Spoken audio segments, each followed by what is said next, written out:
Ladies and gentlemen, the Madness Entertainment Group presents Puts the Comic Artist Hour with Les Garner.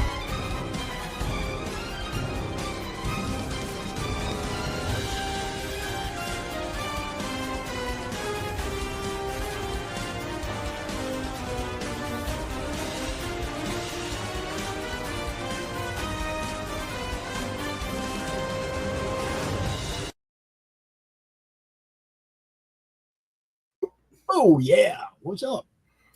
There we go. Sorry, I had my virtual camera turned off there for a second. Forgot about that. Let me get that thing out the way. Oh yeah. Wow, what is that? Well, this is what I'm working on today, which I dropped a link in it's in the private chat. If you can make sure that's out there for folks watching where I can get to it. So this shows you how busy I am these days. I didn't realize that the Kickstarter was going on for the first issue of Oz. And I've been pounding production on issue 2, on other books. I've got like 6 different books I'm involved in right now. And it just became clear to me that that we're coming into like the last week on that Oz Kickstarter. So hopefully some of y'all folks might go over and support it. I got the link there. That's for issue 1. Today I'm going to be working. Where'd you put the link? I put it in the private chat. I don't see anything in the private chat. Did you? Let's see. Can I put it? I did. Let's see if I can put it in the comments. Yeah, just put it right in the comments. It'll go everywhere. Let's see. There we go. And yeah, that's it. There you go. There you go.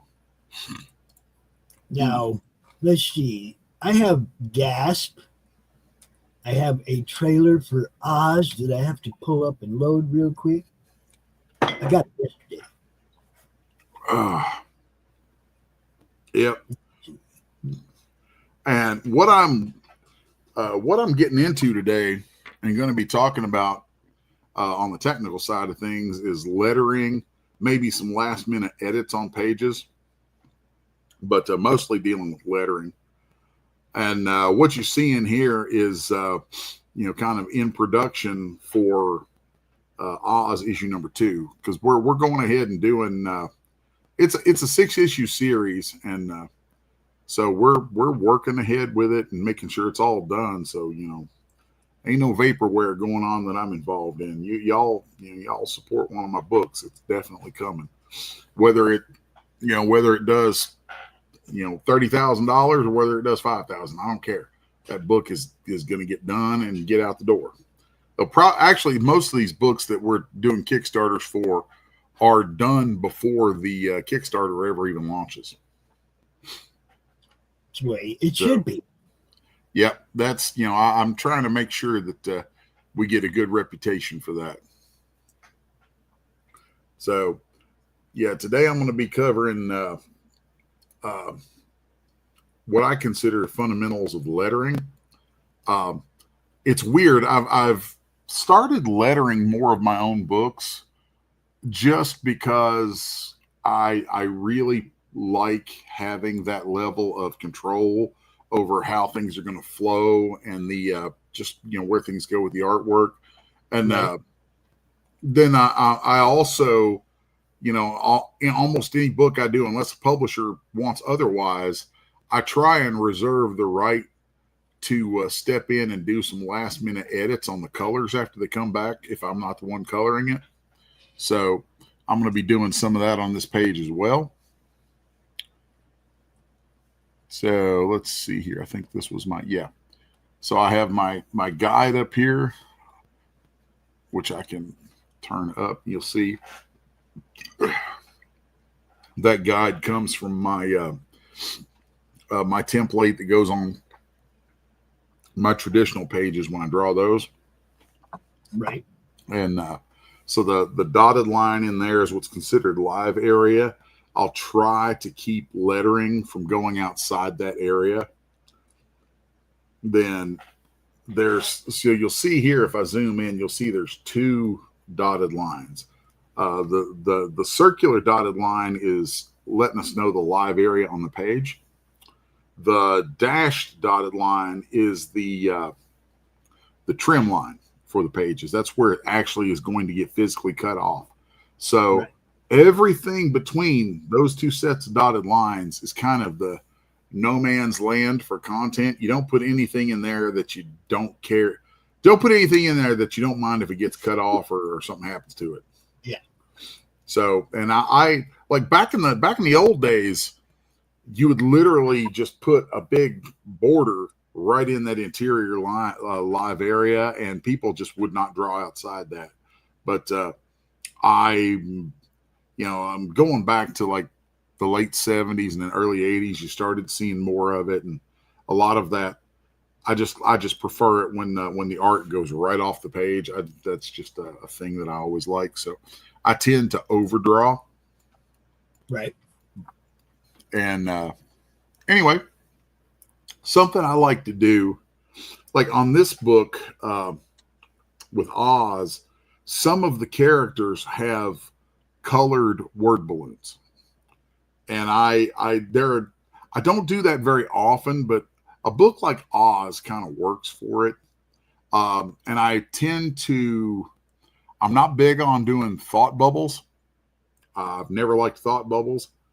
I can't remember who I first saw do this, but I think it might have been Frank Miller. Instead of doing thought bubbles, would do narrative boxes. Right. And the narrative boxes were interchangeable with thought bubbles. And I just always thought that had a much classier look to it. And anyway, so that's kind of some of the stuff that I have in mind going into this. What I was saying as I was getting into that is a lot of times I will have a template put together with colors and things for different types of lettering. So like there's a character in here that is Glenda, who's not on this page, but if I click on this layer right here that I have set up for her, I keep my colors to black in the foreground, white in the background in here. But her layer has this expression colors, this layer colors. You'll see this kind of pinky purple color up there. And so when I draw, and then it also has a layer effect on it of a border effect. So when I draw one of her word balloons out here, even though my word balloon's set up for black and white, when I draw it, you get that. So that's wants to know, how do you do the narrative boxes? Oh, well, see, for me personally, I have this, I've customized a balloon tool in Clip Studio. So here you can see some of my different balloons.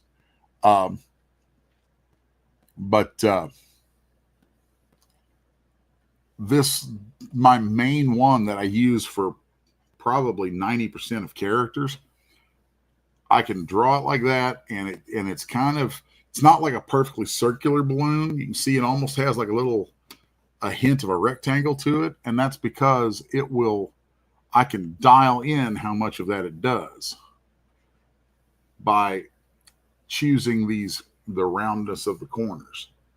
So you see, you get a lot of different capabilities that you can set up just from a single tool. I really like that. Really like that a lot. Got Billy Power Max popping in the chat. What's up, Billy? He said, nice art, Lex. Thank you very much. And before I continue, I'm just going to throw this out there that today's show is unofficially brought to you by Ale 8, the soft drink of Kentucky. I down these things all the damn time. I can't make that big enough to see it, Les.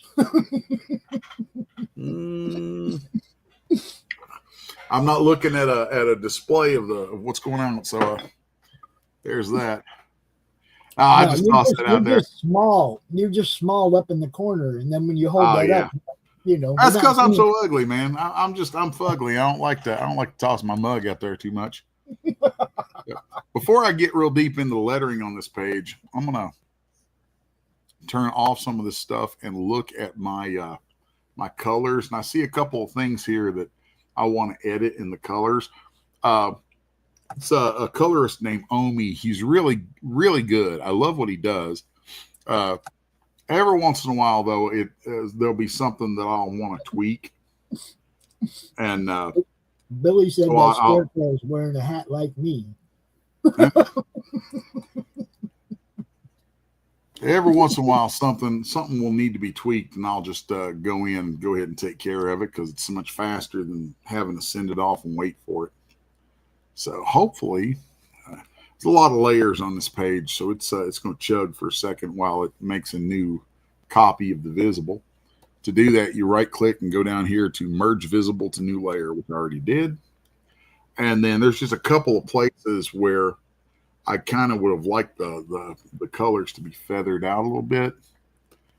And so I'm just going to come in here and do some of that. Let's turn that up a little bit. I'm literally just taking a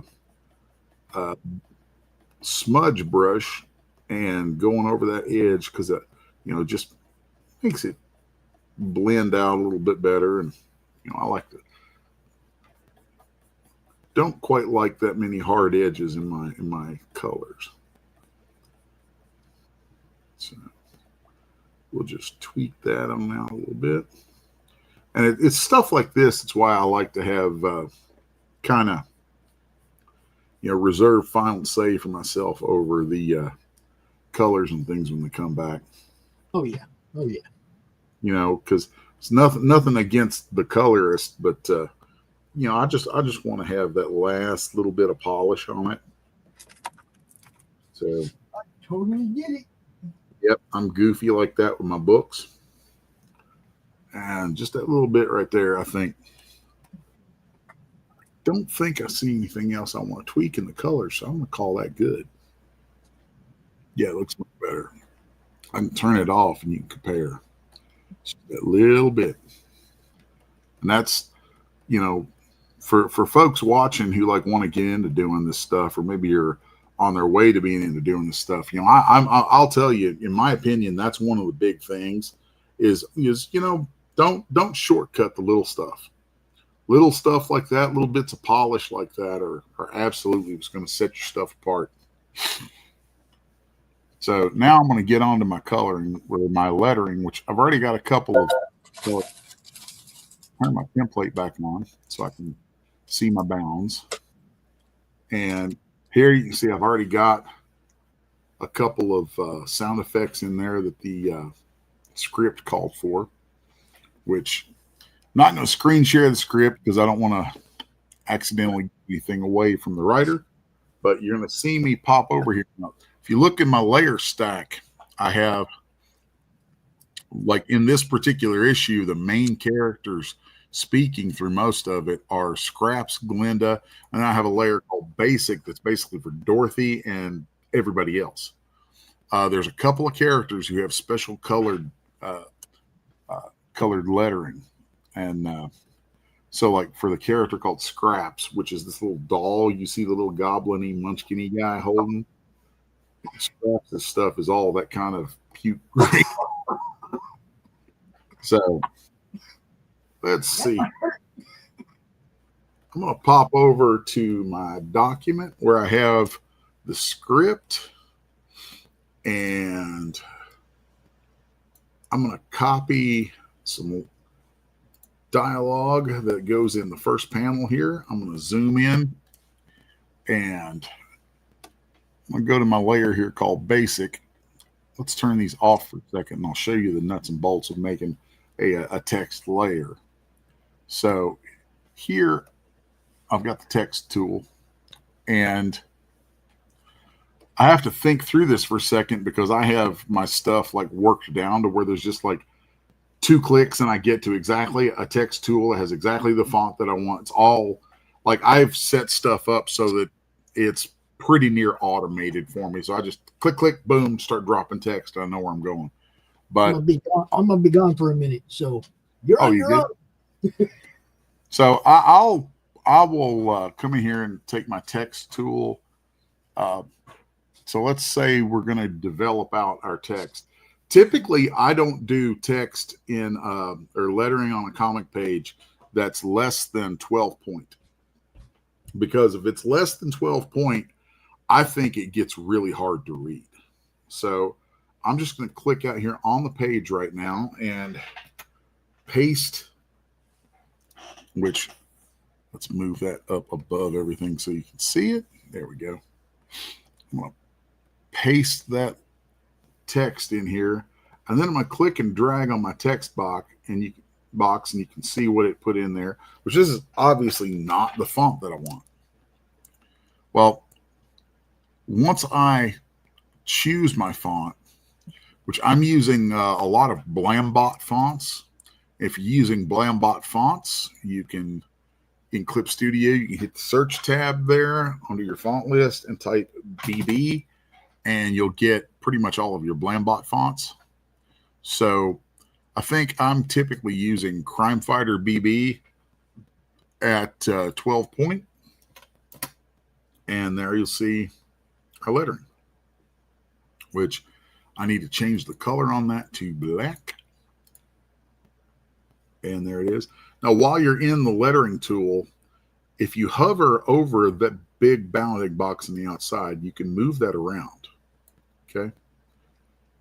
And then once you have settings and things over here that you want, you can actually save all of that so you don't have to reset it every time.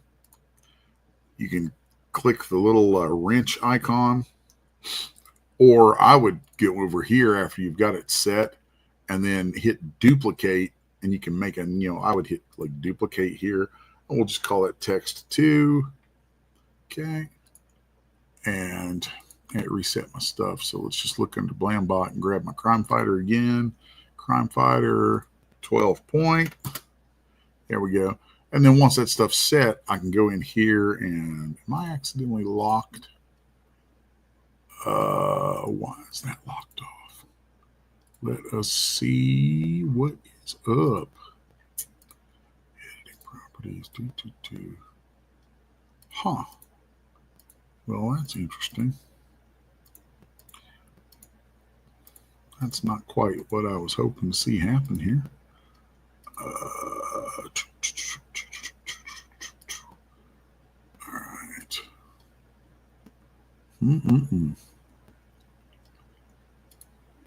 I should be able to edit this and then save a new tool. You can get into a lot of other stuff you can drill down into pretty deep for the text in here if you pull that tool open like that. I'm going to delete that, and we're going to delete that layer, and we're going to come back to that. It's been a long time since I've had to do that, so I'm probably just doing it in the wrong order. Let's see, BB, Crime Fighter, 12 point. And now I can save it. Yeah, you have to do it before you click on here. So now that that's done, I can click on here. And this is one of those little things that happens a lot, is when you click with the text tool, it will oftentimes just, for some reason, Clip Studio will randomly drill down into your layers and drop your text there. It's really aggravating, but it happens. So smart thing for me to do is lock off these other layers so that it's less likely to do that. But here you can see where that was pasted in. Then I'll just come in here and change my text color, which I need to change that anyway, so that is my main color, is that black. So there you can see how you can drop some text in. Now with the text tools, there's also the balloon tools, and most of the time I will actually drop a balloon in before I drop the text. So let's drop a balloon in for this character. And I think I already showed a little bit about the balloon tool here. I've got a brush size on my balloon of 20 points. One of the neat things you can do with the balloon tool is you can have custom brushes, brush shapes, that it will then apply as your balloon shape, so like here's, and it decided to do that anyway. That's very annoying. That's one of the reasons why I have templated layers up most of the time. So now we've got a balloon layer here. I'll go ahead and give you a quick demonstration of some of the other balloon settings that I've put together. It's like here's one called electrical narration. This one's neat. You can see it does this kind of jagged outline around it. And if I do a, let's see how I have this set up here. Yeah, let's change my layer to be a color layer. And you'll see that it comes up like that. So I could come in here and change these settings, which I'm going to make sure these are all saved settings before I change anything. I could come in here and change, say, to that color, and then let's put this color out here, and there's what you get. Or we can change over here so that our active colors chosen here are what it uses. So there I would be doing something like that. Let's do line color, and then here we have that one. It's close. That's interesting.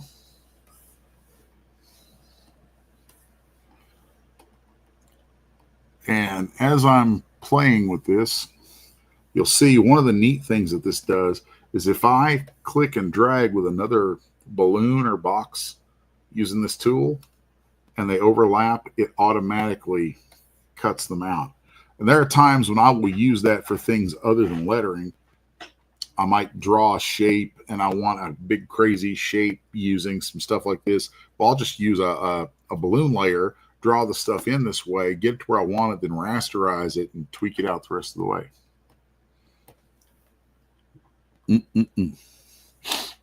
So I'm going to go back to my rounded balloon. That's my favorite one. So we've got the line set to our foreground color, background set to our fill color right there. And once you have your balloon drawn in, for me, if I tap this button twice, it's going to go to the lettering tool that I want. And then I'll click on that balloon and you'll see it gives me something that tries to be centered. And it'll oftentimes make a box that's way bigger than what you actually type in if it's only just a couple of words. But one of the things that I like about this, I keep wrap text at frame turned on, right? So then if I pull this, you can see it will wrap that text into the space that it's given. Once I have that dropped in, I'll tap on this object tool and then I'll drag until I see, hopefully you can see this on screen, you'll see these crosshairs come up that'll let you know if that's centered. Then we click on that tool again and we can size the balloon around the world. So then I'm going to consult back with my script. This line was from the character Ojo. So I'm going to put this right here. And that's going to bring me to showing you the next little thing about lettering that I really like in here is the way you do tails. And these context-sensitive menus give you a way to get to lots of things that you need. Right here, you'll see the balloon tail tool. Now, I have this set up at a size of 85. That's determining how many pixels wide the base of the tail is before it draws the tip. And normally, most characters, you're just going to do a straight tail off there. So let me cancel that. So I would click and drag and then double tap where I want that to end. Okay. If I wanted that to curve, like I wanted to curve that tail up and around to her, I would start clicking. Excuse me. Click and drag. Then tap, tap, double tap. And then you see you get this nice, perfectly smooth tail. This is for him for Ojo. And I really like having things that delineate lettering for different characters, you know, helps give you ideas about voice and so on. So like for him, I do this little squiggle. So I'll start, click and drag, and then I'll click again. I'll come back, click, come up like that, and it gives me this little squiggle, but it's filling in too much, okay? So whenever I'm doing this character's lettering, I then get my object tool, come back through and click on that tail, and you'll see it gives me these little Bezier handles. And I can click on these and just alter that shape a little tiny bit. And then I get the little S-shaped tails that I like using for that character. I'm probably blowing through a lot of this real fast.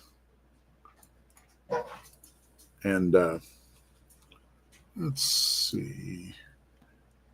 I think I hear my dogs trying to open the door. The jerks like that. I want to pop over onto the StreamYard for a second and see if anybody's got any comments or questions over there before I keep going. Let's see. We got one. Gray Wolf. Let's see. One thing in Clip that irks the hell out of me is if I go into the assets files, I can't close them. I have to restart the program to get out. That's wild. I think I might have had that happen once or twice in the past. For me, I just you click it again, and it should close right up. I know that's the behavior that I've worked mine into. I can't remember the last time I had a problem with it, honestly. So I wish I could tell you more about that, but I've kind of got my UI all customized to exactly the way I like to work. So then that's normally what I do is I just click on my assets, and that's that. Well, I'm going to pop back over to my script now. And I'm going to copy the next line of dialogue, which is from Dorothy. And I'm probably just going to end up redoing that bubble in a minute because I like to keep it all together. So in this case, I'm going to turn back on this folder I have called Oz Lettering. I'm going to go to the layer called Basic. You can see that's a text layer, but there's nothing in it. Then I'm going to grab my balloon tool. I'm going to drag a balloon out here. Double click my text tool. Click. Paste. And I'm going to drag that to get the spacing the way that I want it. Come back to my object tool. Drag that so that it centers up on that balloon. Now I can scale that balloon. I personally like my balloons pretty tight to the lettering so it isn't eating up a ton of my page real estate. Now I'm going to do this with the tail where I click. We're going to come out here, click again. And I don't mind long. Some people don't like the long tails on word balloons. I don't mind them. Now, I think that's perfectly acceptable. I'm good with that. So then we can also just move that tail around and see where it's at. All right, so there's the lettering in our first panel.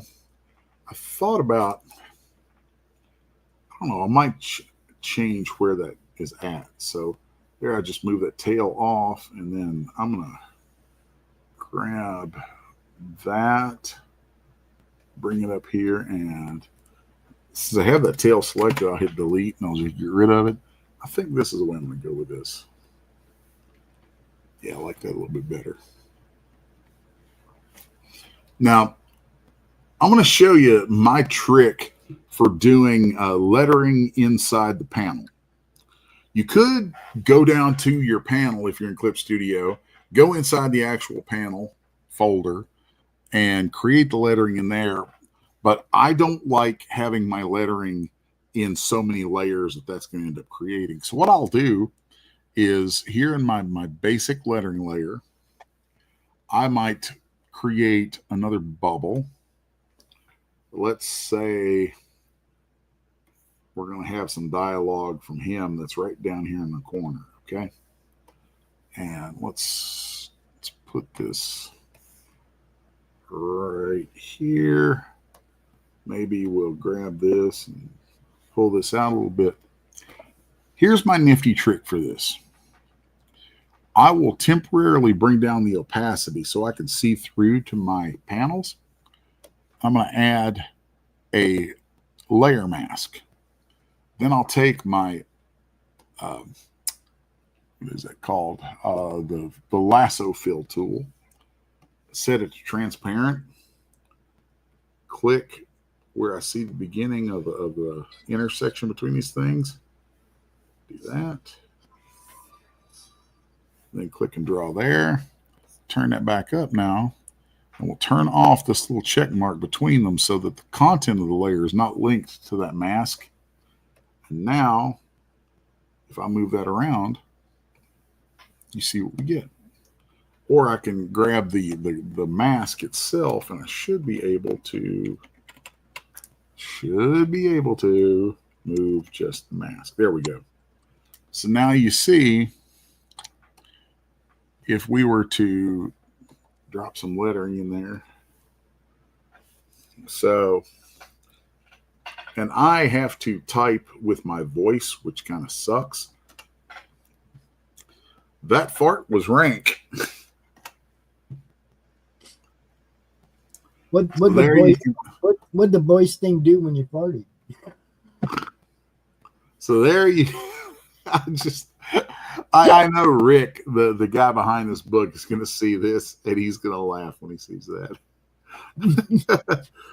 But you know, it's there for the sake of demonstration. So, but since we have that layer mask on there, if I move this around, you'll see it's being hidden.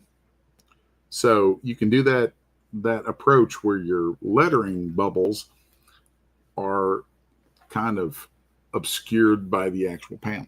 So I'm just going to delete that mask off there for now because I really don't want that. And I'm going to delete this because if I accidentally left that in the book, I know he would kill me. So let's come back over and I'm going to check my script and grab my next bit of dialogue.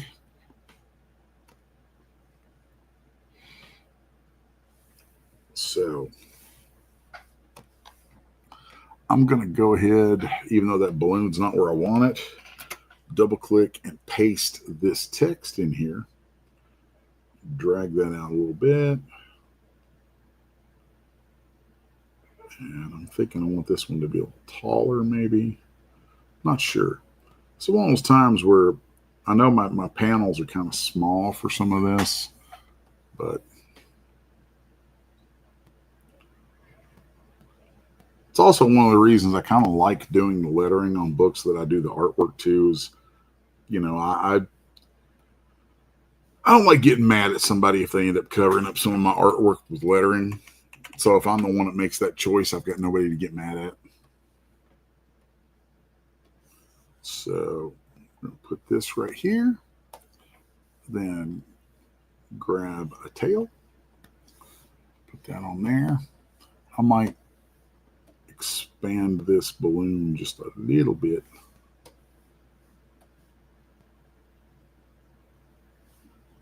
Just give a little more room there. Here we go. So there you can see how that comes out, you know, at size on screen. And I like the looks of that. Quite happy with that. Let's see. I think I'm going to have a little exclamation sort of thing here. So you're going to see a neat little trick, something I like doing with lettering sometimes when a character like calls out, they yell, they exclaim something in reaction. I'm going to drop a balloon right here because this is going to be going to her. Then in this case, I'm going to add a new text layer over this, which is probably going to be a pain here in a second, but we'll see how it goes. I'm going to go ahead and grab my text tool. And the reason I want this text separate, seriously, let's just paste that in, drag this back up top. Okay. So I'm going to have to adjust that because sometimes when you do that in new layers, it gets goofy. So I'm going to select that text. We're going to go to text 2. There we go. You can see that. And then I'm going to go ahead and set up that color as black. I'm going to pull this in. And the reason that I want that on its own layer, I'm going to make this a little larger. And I'm going to turn it a little bit. Meanwhile, I'm going to go back down to the layer where I have the balloon at. And I'm going to select that layer or that balloon. I'm going to make that balloon smaller. I want that balloon intentionally smaller than that lettering, because that lettering right there is going to get a stroke around it. So on the lettering, that individual lettering layer, I'm going to go to border effects, turn that on, and then I'm going to drag. There you see you get that white line around the lettering that makes the lettering basically jump out of the balloon it otherwise would have been in. So that's a little effect that I like doing from time to time.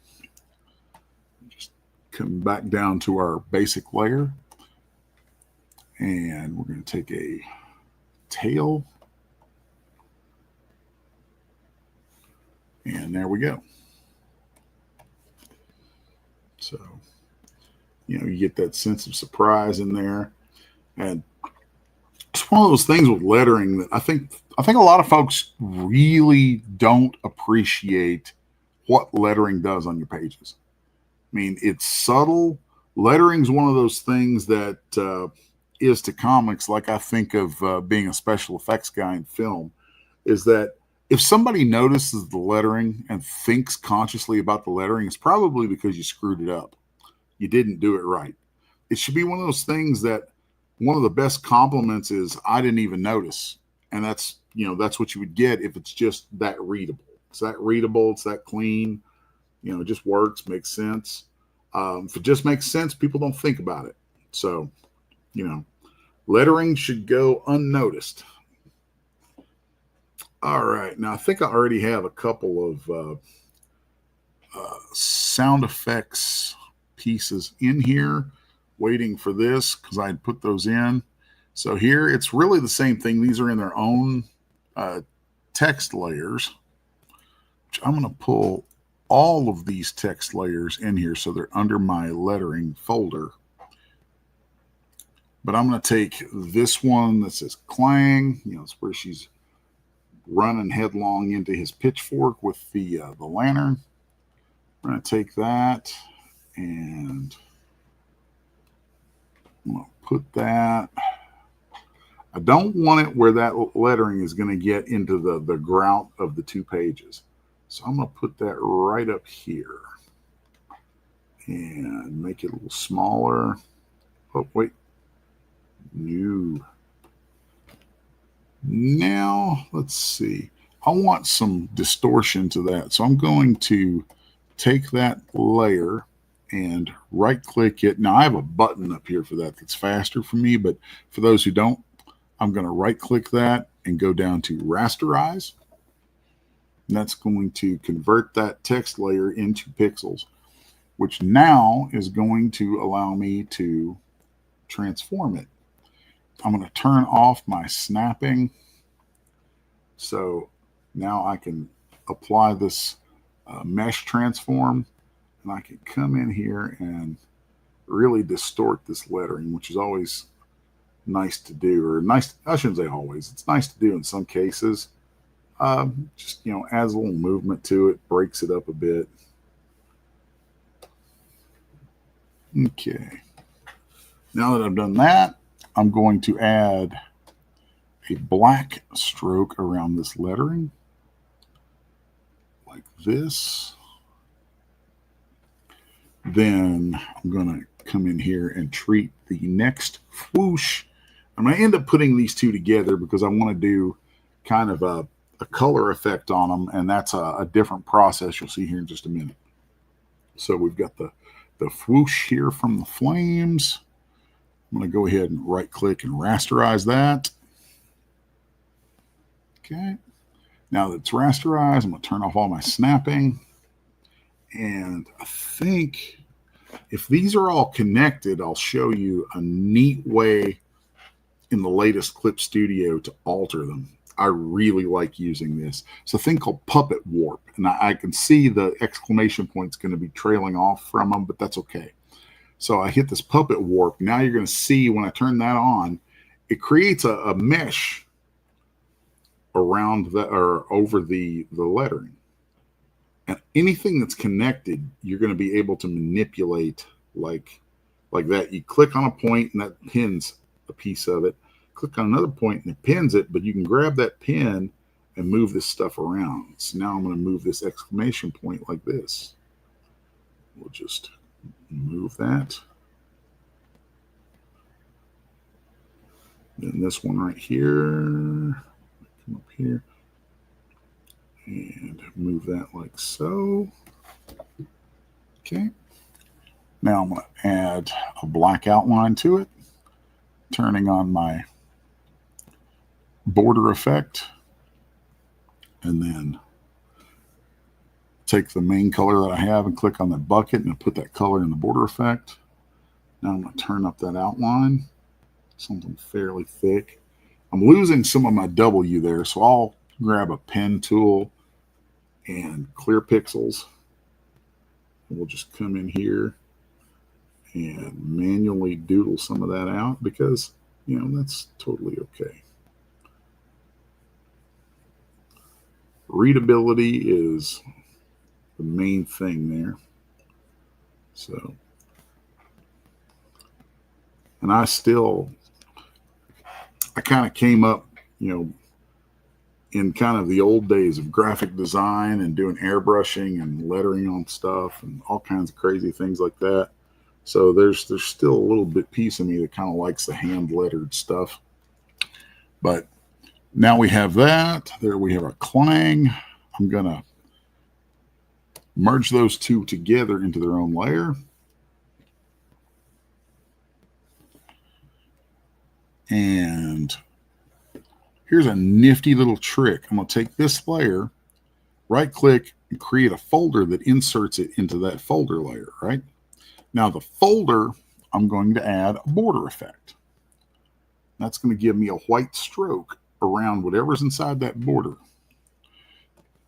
Now I'm going to go back inside that border, click on that original layer. I'm going to add a layer above it. I'm going to set that to clip to the layer below. The reason I did that is that will then make the layer below mask off everything not colored in that layer. So if I were to come in here now and let's set this to color and I'm just going to pick any color and start to doodle over it, you're going to see that it's got everything masked to the content of what's below it. So let's delete that. Then I'm going to set my clipped layer to multiply. And I want to select a couple of colors from our scene. So I'm going to hold the Alt key and click. Let's grab this red from some lettering I did earlier. And I'm just going to brush over the general contour of this lettering. Now I'm going to grab orange from this fire and we're going to brush over like the top of this. You could do this with using gradients and things like that, but I've oftentimes think it's just faster, and I kind of like the look of it better to actually just draw the stuff in. So there we can switch between these two colors and get this nice gradient that helps tie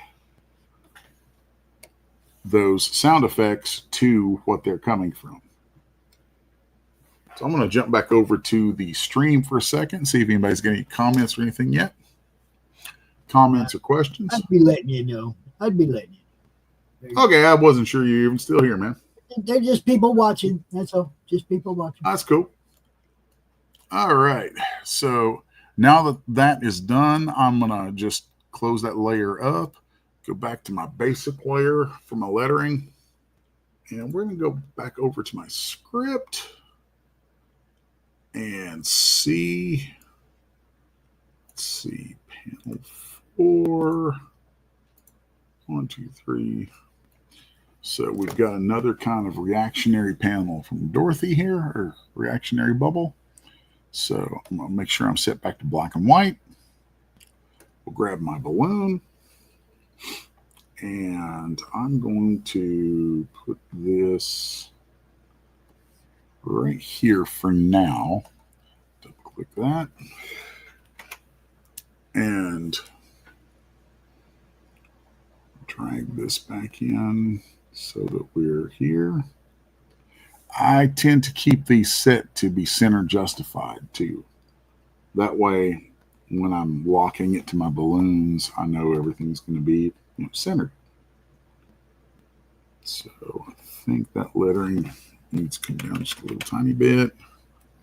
Now, when you have lettering on a balloon and you want to select the balloon, a lot of times I will come back and grab my object tool and click on something else and then come back, because the object tool can get a little confused. So that's just a helpful tip before anybody follows anything I'm saying and goes, hey, wait a minute, I can't select that. So I'm going to go there and bring that tail across. Let's see.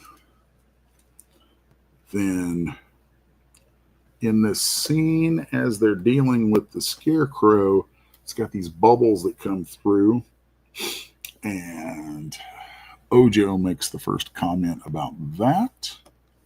So let's give him a word balloon, and I like it broken up like that. Now we're going to come in here and center it up. Grab my object tool again. And once you have lettering centered on a bubble, when you go back and grab that bubble with the object tool and scale it, it will try to keep moving that lettering so that it's centered to the bubble. It's something I really, really appreciate. Let's see. I'm going to grab his next little bit of dialogue. And these are written together in the script, almost like one statement. They're in one line of the script. But oftentimes, one of the things I really want letterers to do is try and have a feel for ways to break up the speech. Because if you take a statement that's maybe 2 sentences or 3 sentences, put it all in one word bubble, you're going to end up with a larger word bubble that's going to cover up some artwork. And also, it creates an area on the page of lettering that stops your eye. So I will break it up a little bit, like with this, and we'll do separate word bubbles. And it's funny, we're doing word bubbles while he's talking about bubbles from a wizard. That way, I can use that next line to help pull your eye back into the page. And that goes to one of my cardinal rules for comic book pages, is that everything should be about guiding your eyes somewhere. You're trying to tell a story. You've got sequential images telling each step of a story, And then every element on that page should be used to guide your eyes through the page in a way that helps tell the story. So now we'll add a connector, which is just a tail. But once you've drawn that tail in, you can click on the tail and grab some of its control points, just move them apart and get, your old school connector there. So now I need to do his special squiggly tail, which I'm going to come here, boom, boom, boom, boom. And then make my little adjustments to it from the Bezier handles. All right, I like that. Let's go back over to the script. And this is another time where I'm going to break up this text from the script, which has in the script, it has a dash, which leads me to believe that's the way they wanted it done. So, which I'm very, very happy with that. It's a pretty obvious point to do this. And this is still in panel 4. And I'm going to put, this is going to be one of those moments where you can see the breakup, I think, of the lettering so that it brings you back across the page. So let's grab my balloon. I'm going to go here for now, double click, click in here and paste it, and then add that dash in there that is in the script. And click and drag this box so that I get my box around my lettering. Then we'll center it to the balloon. Now I'll grab my object tool and I will bring these down. Oh, did not mean to do that. And I'm going to drop that right there. Add a tail.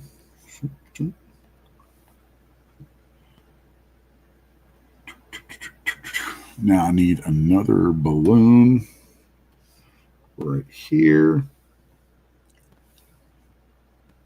And not digging how close that is to the edge of the live area. So I'm going to bring that balloon back just a touch. I'm going to make that balloon a little smaller and go ahead and create a connector between those. Take my object tool and we'll pull these, get that done. Now I'm going to go back to that earlier lettering layer that I had where I did her exclamation. I'm going to use that one to do, that was interesting. It didn't take that for me. So that's kind of poop. Let's see here now. For some reason, it's wanting to keep making a fresh layer out of that.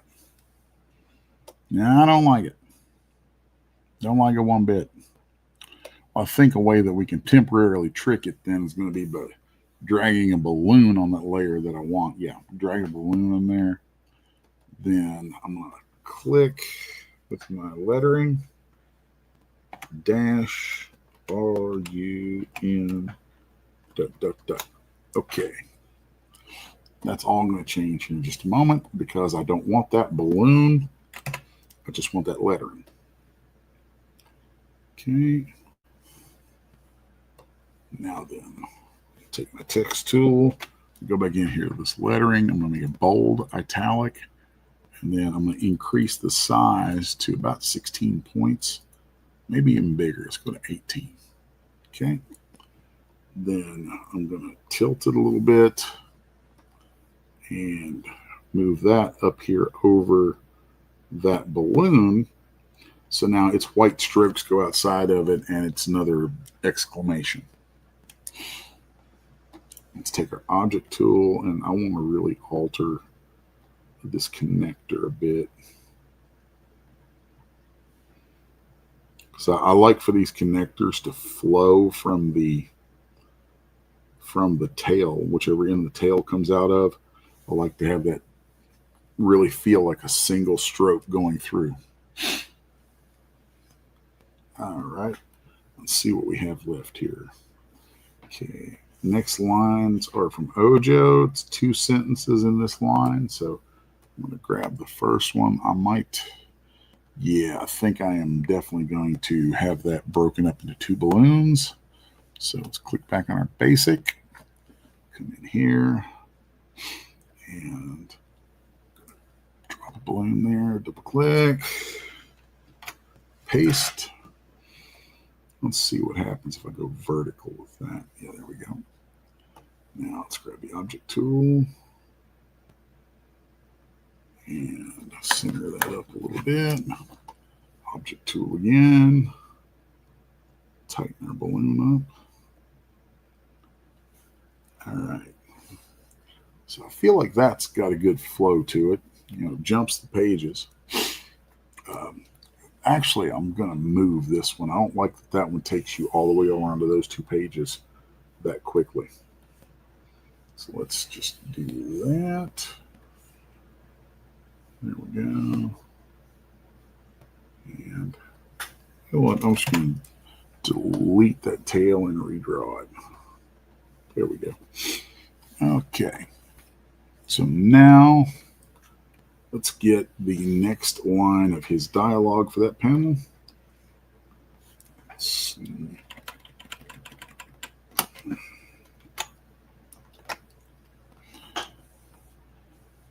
And we shall come in with another balloon right here, I think. Boom. I'm kind of happy with that. I think I'd rather... No, that's good. That's good. So let's tighten that up a little bit. That should lock right into that balloon. Okay. And I'm going to go there with that. Boom, boom, boom, boom, boom, boom, boom. Grab my object tool. Come in here and play with these lines a little bit. If I need to, I can add control points. You hover your mouse over the line, the stroke, hit add control points. So then I can tweak on that. Now we'll come in here and tweak his balloon tail out a little bit. Let's see, what panel is that? 5, 6, 7. Okay. Great. There's nothing else in that one. So the next one is another exclamation from Dorothy. Well, she exclaims a lot in this, doesn't she? There's that. I'm going to go back up here to my, I'm going to name this layer since I keep having to go back to it. Exclamation.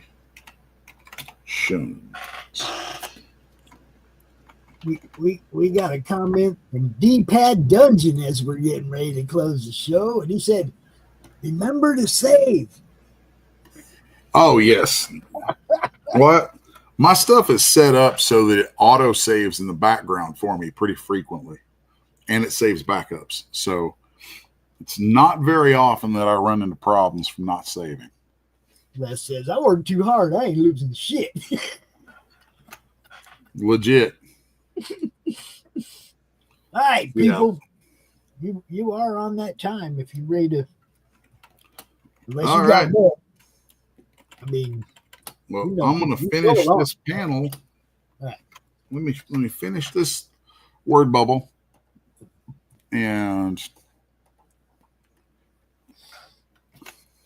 I'm almost done with that.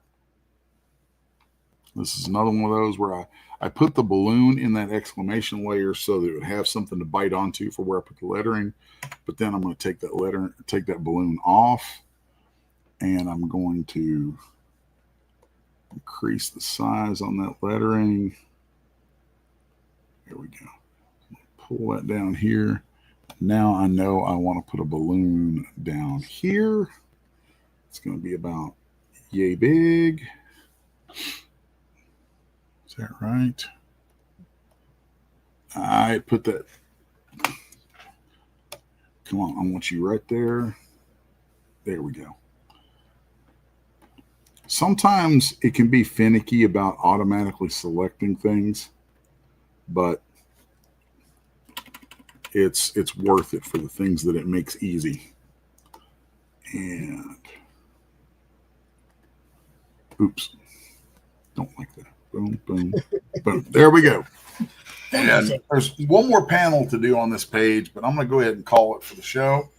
And y'all, that's a pretty straightforward look at how I do lettering on comics. It's not hard. I mean, there's a few little things to pick up on and kind of get used to, but once you get used to the tools in Clip Studio, I know a lot of people, probably the majority of people, are lettering their books in Adobe Illustrator. I personally used to. I probably will never touch Illustrator again for doing lettering on a comic book page, just because I'm working in Clip Studio so much, and then the way these tools work is just amazing. And the last thing I'm going to mention on the way out, because I've had a bone to pick with Adobe for years. Adobe, you're too expensive. You're way too expensive. And hopefully what's going on now with Canva having purchased Affinity, which I've started using, the Affinity suite of tools for everything that I would do from most things from Adobe. I'll be canceling my Adobe membership later today, because Affinity does everything I need. Affinity Publisher takes place of InDesign. Affinity Designer takes place of Illustrator. And Affinity Photo takes place of Photoshop. They actually run better. Everything's GPU accelerated. The tools are amazing, and it's almost a one-to-one trade-off switching over to them. There's like no learning curve if you've used Adobe stuff, and Affinity is free. So there you go. He said free. Free. Free. Completely free. Yep. Canva has bought Affinity and made all of the stuff completely free, added some stuff to it, done a lot of cool stuff with it. And yeah, it's crazy. See, I'm gonna jump on that free. I'm gonna jump on that free train for a second. The Madness Roku channel will always be free. Okay, it won't be a subscription service. You won't get ads during your show that you're watching. You'll see 2 ads at the beginning of the show. It won't be politics. It won't be Big Pharma. And then you'll get to watch the whole show that you're watching in its full form with no ad breaks. And it'll be, what was that word? Free.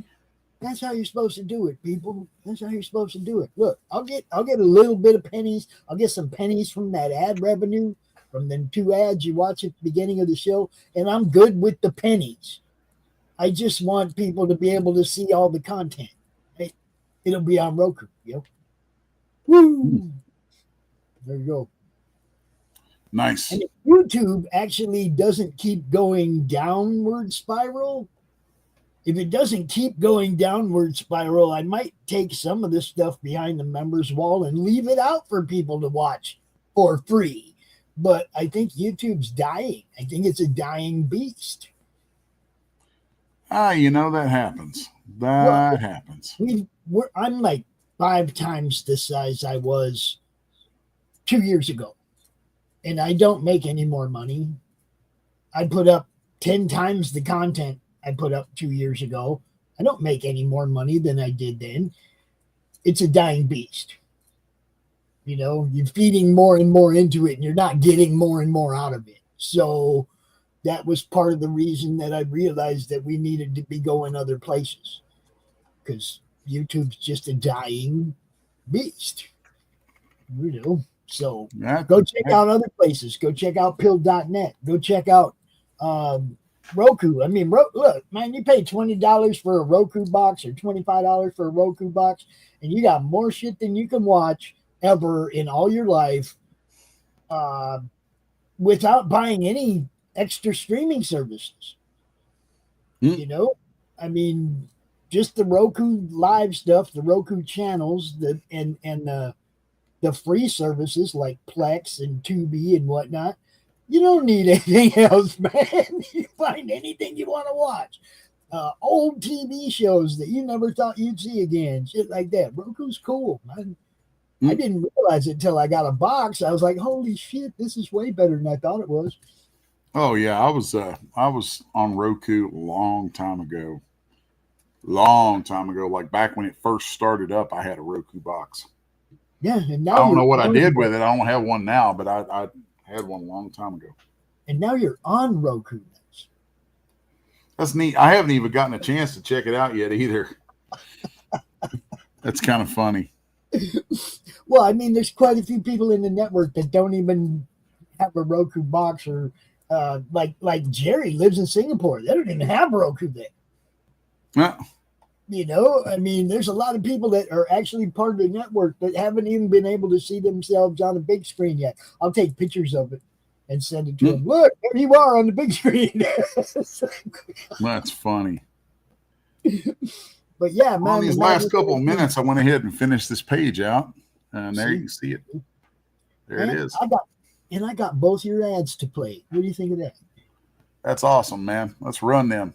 Folks, remember, go support Gasp and Oz, A Nightmare in Emerald. And looking for you. If you like this art he was doing right here, go check out this book. Drop them links again, Les. Let's see. I know that.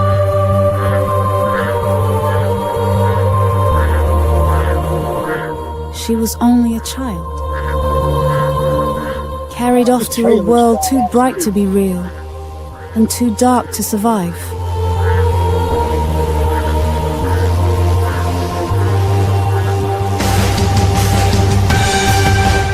A place our world would come to know as Oz.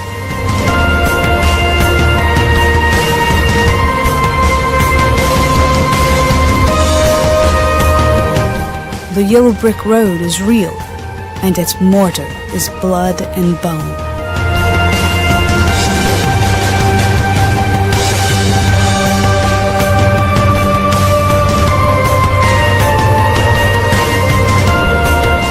She thought she escaped. But escaped what exactly? Did she leave madness behind to find sanity? Or flee sanity to find a cycle of madness? She was told it was all a dream. He wrote it down as stories for children. But the truth has a way of clawing its way back to the light. Oz will always find her. This is not the Oz you remember. This is the one that was buried deep in the scared girl's mind. Clicking your heels won't take you home this time. Oz, the Nightmare in Emerald. Coming soon to Kickstarter from Resolute Bliss. Yeah, that's some good stuff. Now, check out Gasp.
If you miss the live viewing of any Madness Entertainment Group production, you can find all our content on Roku or as a member of this channel. We'll see you next time on the Madness Entertainment Group.